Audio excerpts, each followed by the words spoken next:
po ta shifni lojën e Gjimshitit, shumë i lodhur, pa dëshirë, edhe nuk i vefa, e mirë kuptoj, a i s'duhet ishte grumbullu fare.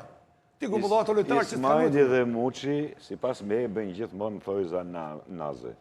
Në kuptimin që këta kanë qenë dy detarë që janë kërkuar nga opinioni publik, nga gazetarët, nga të gjithë, kanë kërkuar që të afrohen.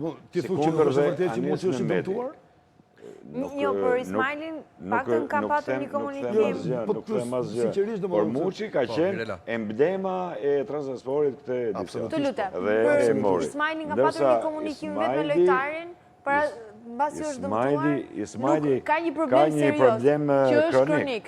është një problem kronik në këmbën e djathtë që e kanë, të pjesa hamstringun mbrapa, dhe vazhdimisht në momentin që sforcohet krijon inflamacion. Dhe problemi ti vazhdon, po merr ngarkesë të më shumë se sa që duhet. Dhe ai është kuruar dhe ka ndjek trajnime të veçanta dhe përsëri nuk ka pasur efikasitet. Dhe tani ka ngelur dhe një dy hapësira të vogla.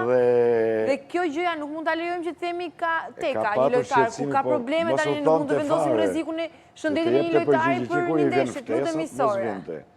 Ismaili.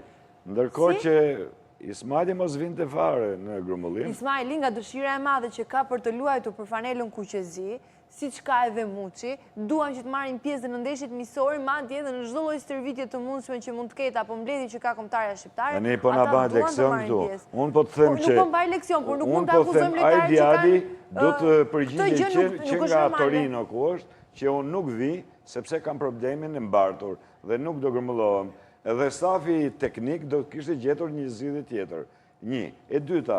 Pse ngeli për qendërmbrojtës, kishte Kisman Cakin aty nuk e aktivizoi. Ndërkohë që Ardin Dajeti, te Bodrum Spori, ju tha që ka luajtur pak, por ka qenë idhëtar dhe ekipi i Bodrumit dhe ka luftuar deri në fund për të ngjitur në Superlig dhe në ato mungesa që ka patur probleme fizike, por i ka ripëruar dhe erdhi dhe u paraqit.